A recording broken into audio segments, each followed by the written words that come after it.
Hi friends, good afternoon. Myself Amit Rana and welcome back to Fifth Sem Computer. So first off, we will discussing about histories of computers. Okay, so આપણે discuss કરીશું હિસ્ટ્રીઝ of કોમ્પ્યુટરમાં.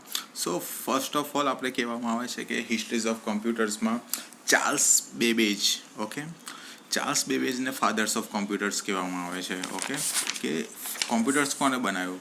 Charles બેબેજે. Okay, તો આપણે આ જે હિસ્ટ્રીઝ of computer છે તો એને જનરેશન પ્રમાણે એને ડિસ્ટ્રીબ્યુટ કરી છે. તો ફર્સ્ટ ઓફલી આપણે ડિસ્કસ કરીએ ફર્સ્ટ જનરેશન હતી. તો ફર્સ્ટ જનરેશન ક્યારે આવ્યું કે 1942થી 1954 સુધીમાં જે ફર્સ્ટ જનરેશનનો ટાઈમ પિરિયડ જેને કહેવામાં આવે છે, જેમાં first of all vacuum tubes બની હતી. વેક્યુમ ટ્યુબ્સ શું છે કે વેક્યુમ ટ્યુબ એક એવું ડિવાઇસ હતું કે જે ઇલેક્ટ્રોનિક કરંટનો ફ્લો છે જેને કંટ્રોલ કરે. ઓકે, સો એ વેક્યુમ ટ્યુબ છે તો એ રેડિયો છે, રડાર છે, ટેલિવિઝન છે, ટેલિફોન, એ બધામાં એ પહેલાં યુઝ થતું હતું vacuum tubes. Okay, so vacuum tubes એ wired circuit using vacuum tube storage medium punch cards. Okay, so vacuum tube છે તો એની અંદર પહેલાં કેવી રીતનું હતું કે એની અંદર છે ને ઓપરેટિંગ સિસ્ટમ નથી ફર્સ્ટ જનરેશનમાં. એમાં છે ને વેક્યુમ ટ્યુબ્સ અને પ્લગ બોર્ડ હતું. ઓકે, એને પ્રોગ્રામ્સને રીડ અને રાઇટ કરવા માટે પંચ કાર્ડનો યુઝ થતો હતો. ઓકે, સો હવે આપણે વાત કરીએ સેકન્ડ જનરેશનની. સેકન્ડ જનરેશન છે તો સેકન્ડ જનરેશન ક્યારે આવ્યું કે સેકન્ડ જનરેશનનો ટાઈમ પિરિયડ હતો 1959 ટુ 1963. ઓકે, સો સેકન્ડ જનરેશનની અંદર આપણે શાનો યુઝ થતો હતો? ટ્રાન્ઝિસ્ટરનો યુઝ થતો હતો.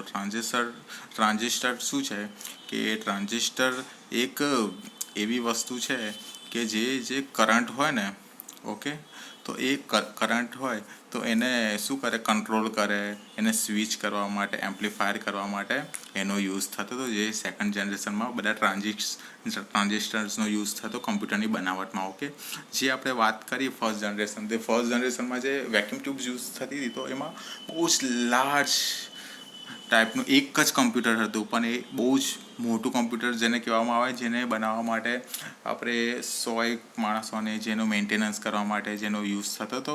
ઓકે, હવે આ જે ટ્રાન્ઝિસ્ટર છે, ઓકે, જે સેકન્ડ જનરેશનમાં આપણે યુઝ થાય છે. ઓકે, એટલે કે ટ્રાન્ઝેક્શન શું હતું કે ટ્રાન્ઝેક્શન એક સેમિકન્ડક્ટર હતું. તે શું કરે કે કરંટને કંટ્રોલ કરતું હતું, પણ એમાં એક પ્રોબ્લેમ શું હતી કે એ હીટ જલ્દી મારી જાય. એટલા માટે તે એમાં એસી એટલે કે એ ઠંડુ રહેવા માટે જે ચીપ હોય છે, જે ટ્રાન્ઝેક્શનને ઠંડુ રાખવા માટે એસીનો યુઝ થતો હતો. હવે આપણે વાત કરીએ કે થર્ડ જનરેશનમાં ઇન્ટિગ્રેટેડ સર્કિટનો યુઝ થાય છે. ઓકે, તો SSI, MSI. SSI means small scale integrated circuit. Small scale integrated circuit means what કે એ જે સર્કિટ હોય તો એની અંદર 1 to 100 નાના કમ્પોનન્ટ્સને એક સર્કિટ્સમાં ફિટ કરવામાં આવે છે. એ સ્મોલ સ્કેલ ઇન્ટિગ્રેટેડ સર્કિટ્સ તે હોય છે. પછી મીડિયમ સ્કેલ ઇન્ટિગ્રેટેડ સર્કિટથી 100 to 1000 જેવા નાના કમ્પોનન્ટ્સને એક સર્કિટ્સમાં ફિટ્સ કરવામાં આવે છે. એને કહેવાય છે medium scale integrated circuit. Okay, so IBM S360 અને યુનિવેક 110 HP 2100A નામના મોડલ્સ જે થર્ડ જનરેશનમાં યુઝ થતા હતા. Processing capabilities with large storage media એના માટે એનો યુઝ થતો હતો. તેની અંદર individual transaction were replace by internal circuit. જે ઇન્ટરનલ સર્કિટમાં આપણે ઇન્ડિવિજ્યુઅલ ટ્રાન્ઝિસ્ટરને એકબીજાથી રિપ્લેસ બી કરી શકતા હતા. ઓકે, હવે magnetic core internal memories began to give the way to new form metal oxide semiconductor memory. Okay, હવે જે operating system and advance programming language such as a basics are introduce. આ ક્યારે introduce થઈ કે આ જે third generation છે એમાં બેઝિક્સ જે ઓપરેટિંગ સિસ્ટમ છે જે ઇન્ટ્રોડ્યુસ થઈ. ઓકે, હવે આપણે વાત કરીએ કે ફોર્થ જનરેશન જે છે જેમાં માઇક્રો પ્રોસેસર્સનો યુઝ થયો, જે 1971થી પ્રેઝન્ટ સુધીમાં જેનો યુઝ થાય છે. ઓકે, ફોર્થ જનરેશનનો, જેમાં ICL 2900, HP 9845, VAX 11/780. Okay, increase processing capability with reduce size, એટલે કે સાઇઝ જે હોય છે કમ્પ્યુટરની એ રિડ્યુસ થઈ, નાની થઈ, અને એની જે કેપેબિલિટી છે પ્રોસેસની એ વધારી. ઓકે, એટલે કે બને એટલી એ વધારે પ્રોસેસ કરી શકે. ઓકે, સો આ છે generations of computer. Okay, so friends, જે જનરેશન્સ ઓફ કમ્પ્યુટર્સ, આપણે હિસ્ટ્રીઝ ઓફ કમ્પ્યુટર્સ જોઈએ તો પછી હું તમને આ જે સબ્જેક્ટ છે જેમાં જે નોટ્સ છે, જે કામની નોટ્સ છે, તો હું તમને એ કહીશ કે તમે Darshan institute of engineering technologies diploma સ્ટડીઝનું મટીરિયલ્સ તમે યુઝ કરો. એ સૌથી સારું મટીરિયલ્સ છે જેમાં જે મેઇન ઇમ્પોર્ટન્સ ટોપિક્સ છે જે GTUમાં કવરઅપ થાય છે. ઓકે, સો આ યુનિટ 1 છે, જેમાં આપણે જે સિમ્પલ બેઝિક જે કમ્પ્યુટર્સના જે ડેફિનેશન્સ આપણે જોઈ એ પ્રમાણે એના પાર્ટ છે. ફર્સ્ટ છે computers. Computer is a programmable electronic device that can store, retrieval and process data. શું છે એ? એક પ્રોગ્રામેબલ એક ઇલેક્ટ્રોનિક ડિવાઇસ છે. એ શું કરે છે? ડેટાને સ્ટોર કરે છે, રિટ્રાઈવ કરે છે અને પ્રોસેસ કરે છે. કે એવી જેવી રીતે કે આપણે ઇનપુટ આપીએ છીએ ને આપણને એ પ્રોસેસ થઈને આપણે જે વસ્તુ જોઈએ આઉટપુટ એ મળી જાય છે. Okay, A computer is the machine that manipulate data according to the list of instructions. એટલે કે શું કે એ મેનિપ્યુલેટ કરે, એટલે કે જે આ જે ડેટા હોય જે આપણે પ્રોસેસ કરવાની હોય એ ડેટાને આપણાથી યુઝર્સથી છુપાવી દે. એ આપણાને શું થાય છે, જે ડેટા ક્યાં ગયા, કેવી રીતે ગયા, આપણને કોઈ ખબર પડવા દેતું નથી. ઓકે, હવે આપણે કમ્પ્યુટરમાં આપણે વાત કરીએ ફોલોવિંગ ટર્મ હાર્ડવેરની. તો હાર્ડવેર શું હોય છે? The computer hardware refers to physical components of computers. Okay, એ જે કે ફિઝિકલ જે કમ્પોનન્ટ્સ હોય છે, ઓકે, એ હાર્ડવેર હોય છે. જેવી રીતે કે કીબોર્ડ હોય છે, મોનિટર હોય છે, મેમરી ચિપ હોય છે, different drives like hard disk હોય છે, ફ્લોપી ડિસ્ક હોય છે, ઓકે, CD રોમ હોય છે, એ બધું. હવે આપણે સોફ્ટવેરની વાત કરીએ કે software is the collection of programs which need to human requirements. Okay, એ જે સિમ્પલ ડેફિનેશન છે. હવે આમાં શું કહે છે કે software, the term of software refer the set of instruction program that directs the hardware to perform their particular task. એટલે હાર્ડવેર દ્વારા જે પ્રોગ્રામ્સ હોય છે, ઓકે, એને ડાયરેક્ટ પર્ટિક્યુલર એને પરફોર્મ કરવામાં આવે છે. ઓકે, ટાસ્ક રૂપે. ઓકે, અને આપણે જે વસ્તુ જોઈએ છે આઉટપુટ સ્વરૂપે એ આપણને મળી જાય છે. ઓકે, પછી આવે છે આ જેવું સોફ્ટવેર છે એવું છે firmware. Firmware is a lower level software often the store electrically programmable memory device. Okay, એટલે firmware is the given name because it's treat like hardware, and એને ખાલી નામ ફર્મવેર આપ્યું હોય છે, પણ એ શું કરે છે, એ ટ્રીટ કેવી રીતે કરે છે? જેવી રીતે કે હાર્ડવેર હોય એવી જ રીતે એ ટ્રીટ કરે છે સોફ્ટવેર પ્રોગ્રામ્સને. ઓકે, હવે ફર્મવેર છે એ શું છે? It is a combinations of software and hardware computer chip that have data of program records on the firmware. Okay, તો એ શું છે? કોમ્બિનેશન છે સોફ્ટવેર અને હાર્ડવેરનું. કમ્પ્યુટર ચિપ હોય છે કે એ શું કરે છે? પ્રોગ્રામ્સને રેકોર્ડ કરે છે એની ઉપર. ઓકે, અને એ ચિપ છે એમાં કોમનલી ઇન્ક્લુડ શું થાય છે કે રોમ હોય છે, રીડ ઓનલી મેમરી હોય છે, પ્રોમ હોય છે, પ્રોગ્રામેબલ રીડ ઓનલી મેમરી હોય છે, ઇપ્રોમ હોય છે, ઇરેઝેબલ પ્રોગ્રામેબલ રીડ મેમરી હોય છે. તો એને ફર્મવેર કહેવામાં આવે છે. Okay, then list out the characteristics of computers. Okay, તો list out the characteristics of કમ્પ્યુટર્સમાં શું હોય છે? પહેલું હોય છે સ્પીડ હોય છે. એટલે કમ્પ્યુટરની લાક્ષણિકતા શું કહેવા માગે છે? પહેલું છે સ્પીડનું એ કામ કરીશ. એટલે કોઈ પણ આપણે પ્રોગ્રામ્સને એક્ઝિક્યુટ કરાવવાનો હોય તો એ સ્પીડમાં એક્ઝિક્યુટ થઈ જશે એક્યુરન્ટલી. હવે એક્યુરન્સી જે છે સેકન્ડ, તો એક્યુરન્સી મીન્સ વોટ, કે આપણે જે ટાસ્કને પરફોર્મ કરવાનો હોય છે એ એક્યુરેટલી એ પરફોર્મ કરાવે છે અને એ જ ટાસ્કને એક્યુરેટ આપણને રિઝલ્ટ્સ આપે છે. એટલે એ કમ્પ્યુટર્સની એક્યુરન્સી ફોકસ બહુ જ વધારે હોય છે. Okay, then reliability means what, કે આપણે ફર્સ્ટ ઓફ ઓલ આપણે જે પ્રોગ્રામ્સ હોય છે તો એને આપણે પરફોર્મ કરાયો. હવે એ જ પ્રોગ્રામની જરૂર મારે ઇન ફ્યુચર્સમાં થઈ તો એ આપણને જે હાર્ડ ડિસ્કમાં હોય છે તો કોઈ જગ્યાએ એ સ્ટોર કરેલો હોય તો આપણે એને રિલાયેબલ છે એ કોઈ પણ ટાઈમે આપણે મળી જાય છે. ઓકે, અને બીજો છે એની કેરેક્ટરિસ્ટિક કે મેમરી ને કેપેબિલિટી. મેમરી કેપેબિલિટી એટલે કે આપણે જેટલી મેમરીઝ જોઈએ છે એટલી આપણને કેપેબિલિટી પ્રમાણે એ પ્રોવાઈડ કરે છે અને આપણે એક્સ્ટ્રા બી એની અંદર એડ કરી શકીએ છે. ઓકે, પછી આપણે જે વાત કરીએ છીએ કે write a short note on classifications of computers.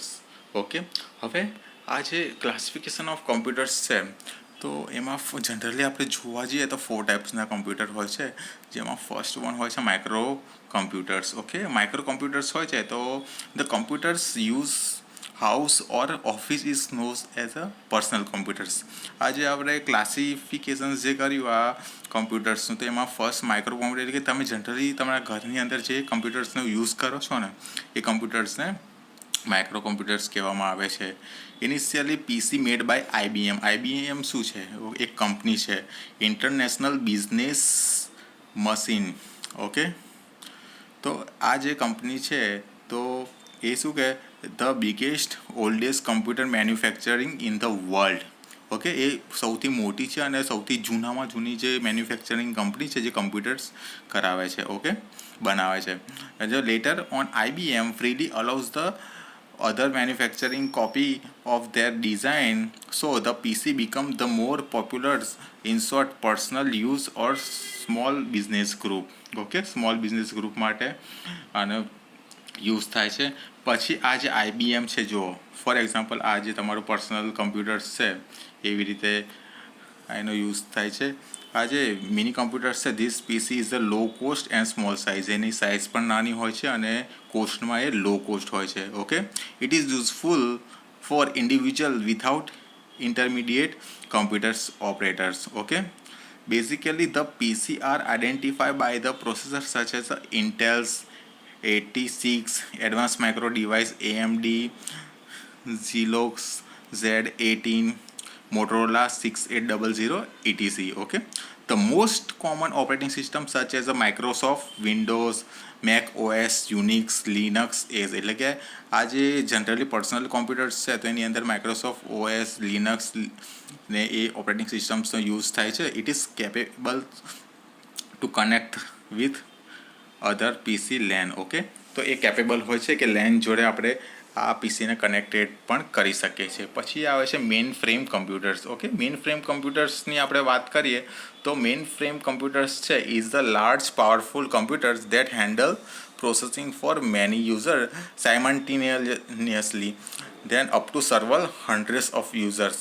Means what કે જ્યાં મેઇન ફ્રેમ કમ્પ્યુટર્સ હોય છે તો એની અંદર મેઇન એક કમ્પ્યુટર્સ હોય છે અને એની અંદર અલગ અલગ નાના નાના ટર્મિનલ્સ જોઈન્ટ કરેલા હોય છે. Okay, main frame computers is sometime is called big iron બી એને કહેવામાં આવે છે. Okay, it is higher performance computers which require greater availability security than personal computers. Okay, તો એ હાયર પરફોર્મન્સ કમ્પ્યુટર્સ હોય છે, એને રિક્વાયરમેન્ટ માટે સિક્યોરિટી બહુ હાયર સિક્યોરિટીની જરૂર પડે છે. In the past basically associate with centralize rather than distributed computings બી કહેવામાં આવે છે. ઓકે, હવે આ આપણે હજી મેઇન ફ્રેમ કમ્પ્યુટર્સની વાત કરીએ. ઓકે, તો users connect to mainframe using the terminals and submit their task for processing by the main frame. હવે આપણે આ મેઇન ફ્રેમ કમ્પ્યુટર્સ છે તો એનું બેસ્ટ એક્ઝામ્પલ્સ આપીએ તો આપણી જે કમ્પ્યુટરની લેબ 1 છે તો એમાં કેવું છે કે મેઇન એક આપણું જે સર્વર છે એટલે સર્વરનું કમ્પ્યુટર છે, જો એ કમ્પ્યુટર્સ ચાલુ થાય તો જ એના પછીના બીજા બધા ટર્મિનલ્સ ચાલુ થશે. હવે terminals is a device that has a screen, keyboards for input and output. એટલે શું કે ટર્મિનલ્સ એટલે શું કે આપણે જે આ લેબ 1 છે તો એની અંદર કેવા છે, મોનિટર છે, કીબોર્ડ છે, ઓકે, અને માઉસ છે. એ 3 વસ્તુ છે જેની અંદર CPU નથી. ઓકે, તો આ બધા જે ટર્મિનલ્સ છે એ જોઈન્ટ શાની જોડે થયેલા હોય છે, સર્વર જોડે જોઈન્ટ થયેલા હોય છે. ઓકે, એટલા માટે જે મેઇન એનું જે ફોકસ હોય છે એ સેન્ટ્રલાઇઝ સિસ્ટમ એટલે કે કમ્પ્યુટર મેઇન કમ્પ્યુટર્સ હોય છે એના પર હોય છે. ઓકે, હવે but it does not do its own processing એટલે કે જે આ ટર્મિનલ્સ હોય છે તો એ જે છે પોતાની અંદર એ આપણે પ્રોસેસિંગ નહીં કરી શકતા. એ કોના યુઝની મદદથી આ બધી પ્રોસેસ થાય છે કે આપણું જે મેઇન ફ્રેમનું જે સર્વર કમ્પ્યુટર્સ છે એના મદદથી આપણે ટાસ્ક પરફોર્મ કરાવી શકીએ છીએ. ઓકે, હવે the processing power of main frame computer is a time share between all the user. Okay, they are used to situational where company wants to processing power information storage centralized locations. Okay, એ main કંપનીઝમાં એનો use થાય છે કમ્પ્યુટર્સનો. પછી હવે વાત આવે છે mini computers. Mini computer is the multi user computers that less powerful than mainframe. Mainframe કરતાં જે લેસ પાવરફુલ છે એ આ મિની કમ્પ્યુટર્સ છે. મિની કમ્પ્યુટર્સ એટલે કે નાના એવા કમ્પ્યુટર્સ હોય છે જે ઓછી સાઇઝ હોય છે. Okay, the class of computers becomes available when large-scale integrated circle made it possible to build computers much cheaper than existing mainframe. Okay, the mini computers has been largely taken by the higher end micro computers workstation serving multiple user. Okay, એટલે કે આ જે computers છે તો એ micro computer વર્કસ્ટેશન્સમાં serving multiple યુઝરમાં બી આપણે use કરી શકીએ છીએ. ઓકે, એના પછીની આપણે વાત કરીએ તો વર્કસ્ટેશન્સ કમ્પ્યુટર. વર્કસ્ટેશન કમ્પ્યુટરનું આ બેસ્ટ એક્ઝામ્પલ છે. Workstation is the powerful higher and micro processor. એટલે કે એક કરતાં વધારે જે માઇક્રો પ્રોસેસર હોય છે, ઓકે, એ બધા જે કમ્પ્યુટર્સને એક સાથે એક રૂમમાં જોઈન કરવામાં આવેલા હોય છે તો આ જે આખું વર્કસ્ટેશન બને છે. ઓકે, આપણે કોઈ પણ મેઇન ટાસ્ક પરફોર્મ કરવા માટે એક કરતાં વધારે યુઝર્સ એટલે કે માઇક્રો પ્રોસેસરનો યુઝ થાય છે. તો એ જે આખું એ જે બન્યું હોય તો એને શું કહેવાય છે? મેઇન ફ્રેમ કમ્પ્યુટર્સ કહેવામાં આવે છે. they may be used by the single user for application requiring more powerful than typical than PC. Okay, the term workstations also had alternate meaning in networking. Any client computers connected to the network access the server resource may is called workstations. Okay, એટલે વર્કસ્ટેશન્સમાં client હોય છે, server હોય છે. Okay, એ client પોતાનો જે requirement હોય છે એ મુજબના રિસોર્સ બી એ યુઝ કરે છે સર્વર કમ્પ્યુટર્સમાંથી. Okay, such as a networks client workstation could be personal computers or even workstations. Okay, the Unix operating system has often used as a workstations operating system. Unix નામની operating systems નો use થાય છે. Among the most successful make of this kind of workstations are Sun Microsoft હાલમાં આ ટાઈપ્સના કમ્પ્યુટર્સનો use કરે છે. DEC and IBMs બી આનો use કરે છે. હવે આપણે વાત કરીએ છીએ કે સુપર કમ્પ્યુટર શું છે? કે super computer is the main frame computers. It has been optimize for speed and processing. આ જે સુપર કમ્પ્યુટર હોય છે એ જે એનો યુઝ શાના માટે થાય છે? કે આ જે મોટા જે મેઇન વસ્તુ હોય છે તાપમાન ને એટમોસ્ફિયરમાં ને જે એનું જે આપણે માપવા માટે અને એના માટે યુઝ થાય છે. તો એનો જે એ શું કરે છે? Optimise for speed and processing. એ બને એટલી વધારે સ્પીડ અને બને એટલી વધારે પ્રોસેસ એટલે પાવરફુલ એ કરે છે સુપર કમ્પ્યુટર્સ. તો super computers is a typically use for application must handle by very large database and do a great amount of computationals. Okay, એ જે વેરી લાર્જ જે વધારામાં વધારે જે ડેટાબેઝ યુઝ કરે એમાં આ સુપર કમ્પ્યુટર્સનો યુઝ થાય છે. તો most super computers multiple computers that works parallels. એટલે કે મલ્ટિપલ્સ કમ્પ્યુટર્સ. ઓકે, તો એ શું કરે છે? એ પેરેલલ્સમાં એકબીજા જોડે કનેક્ટેડ થઈને વર્ક કરે છે જેને સુપર કમ્પ્યુટર્સ કહેવામાં આવે છે. ઓકે, તો આજે the blue Pacific IBM supercomputers છે which was built the simulates physically nuclear explosions. Okay, it's operated 3.9 trillions operation per second. પર સેકન્ડમાં એ 3.9 ટ્રિલિયન્સ ઓપરેશન્સ કરી શકે છે. Okay, and 15,000 time faster than average of PC. એટલે કે આપણે જે જનરલી જે PC છે એની એવરેજમાં એ 15,000 ગણું વધારે ફાસ્ટર છે. Okay, it consist the 5,800 process containing totals 2.6 trillions byte of memory. Okay,